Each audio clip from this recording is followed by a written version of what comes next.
So we're on P&O's Britannia, and it's the first of the P&O ships to set sail on what they're calling the UK staycations. It's a 4-night cruise. It doesn't actually go anywhere apart from up and down the English Channel and around the coast of Cornwall, so nowhere to stop. But as you can see, already it's very sunny, it's very warm.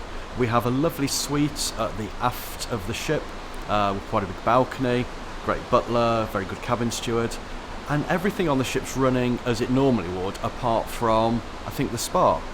There's various different protocols that you have to get your head around, like you have to book in for your meals and book the theatre shows and use an online app. But in reality, particularly for the older people who haven't got used to all that technology, you can still go and talk to a member of staff.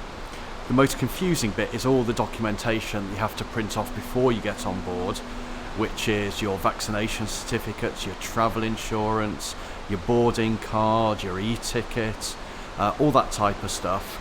And again, if you really can't do that, I'm sure travel agents will help to make sure you've got the right things. But you can't be on board unless you've had double vaccines and at least 2 weeks gap.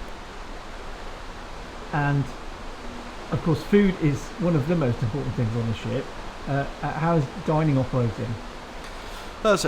It's as you would expect. The only difference is, and I think where people were confused before they got on board, is when you booked, you always got the option of an early sitting at 6:30, a late sitting at 8:30, or freedom dining, i.e. any time. Actually, what they're operating on board, apart from the specialty restaurants, is totally freedom dining. So you turn up when you want to. Ideally, you've done it on your app on your telephone to book a table, but there isn't a first and second seating. And what about the COVID security measures on the ship itself? I think they're really good. If you think about COVID, at the moment it's all about keeping your hands clean and keeping space between you. So on a cruise ship there's always lots of hand sanitisation anyway, even before COVID. In the restaurants and the bars, alternative seats are not being used, the same in the theatre. And there's only 1,000 people on board. The ship holds 3,500 people-ish. So it's only operating at about a third capacity. So I think everyone feels safe. They wear masks when they walk around the ship. When you sit down, you don't have to have your mask on, and on the open decks, you don't have to either. So yeah, it's feeling fairly normal with a few COVID precautions.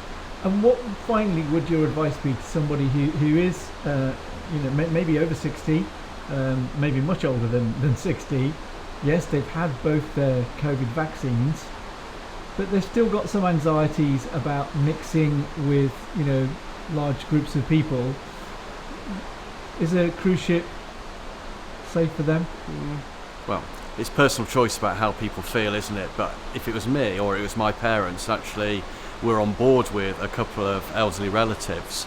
Actually, they're quite happy because you're not allowed, under the current precautions, which of course keep changing, but at the moment, they're not allowed to have big gatherings on the ship. So the captain's welcome aboard, reception isn't happening, they give you some vouchers to have a drink in a bar instead.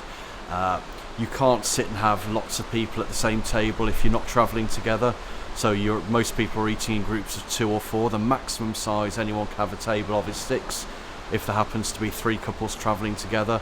So I think, yeah, it's as safe as it can be. It's probably safer than going to Morrison's. Or any other supermarket. Other supermarkets are available upon request.